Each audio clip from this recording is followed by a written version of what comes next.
वरिष्ठ मंचावर लखमापूरचे केदार काशीराम बच्छाव यांच्या हजेरीची धुळे लोकसभा मतदारसंघातील काँग्रेस, राष्ट्रवादी काँग्रेस, महाआघाडीची सभा लखमापूरला झाली।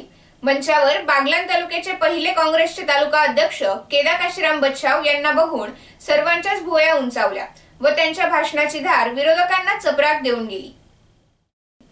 ब्राह्मणगाव आणि लखमापूर हे काँग्रेसचे बालेकिल्ले असून पुन्हा काँग्रेसलाच या ठिकाणी भरघोस मतदान करण्याचा आदेशच केदार अण्णांनी दिल्यामुळे उपस्थितांमधून प्रचंड टाळ्यांचा कडकडाट झाला। ज्या दिवशी रोहिदास दाजी गर्भवती झाले त्यावेळेस तुम्ही एवढे लहान होते, मी तिथं भरलेलो होतो। सांगायचा मुद्दा असा आहे, मी 11 वर्ष काँग्रेसचा अध्यक्ष होतो, अनेक खासदार आम्ही निवडलेले आहेत। आज तुम्हाला एवढंच सांगतो, या लखमापूरला आजपर्यंत आम्ही जास्त मताने आहोत, याच्या पुढेही जास्त राहतो, त्याच्यात तुम्ही अजिबात चिंता बाळगायची नाही।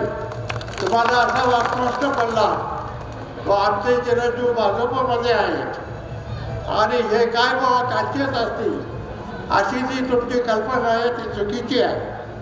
शरद पवार त्यावेळेस 21 माणसाची दुष्काळामध्ये आले, त्यावेळेस आमच्या घरी आले।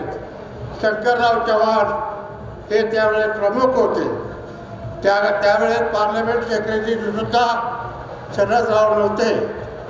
त्यानंतर 2 वेळेस लखमापूरला ते येऊन गेले। आजही ते विचारतात। डाळिंब परिषद होती, आमचा एक शेतकरी तिथं होता, त्याला विचारला केदार काशीराम कसे काय आहेत, अजूनही ते विचारतात। लखमापूरचा फॉर्म त्यांनी 2 वेळेस सांगितलं, आम्ही पत्र दिलं। तिसऱ्या वेळेस जर बोलायचं सत्ता दुसऱ्याची आहे, त्यामुळे इथं या फॉर्मामध्ये आम्हाला बोलवता आलं नाही, कारण त्या फॉर्माची त्यांनी खूप खर्च केलेला आहे, पण पडून आहे।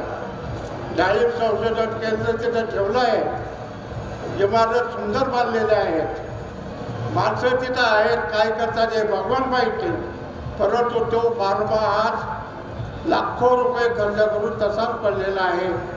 तो शेतकऱ्याचा जीवनाभराचा प्रश्न आहे।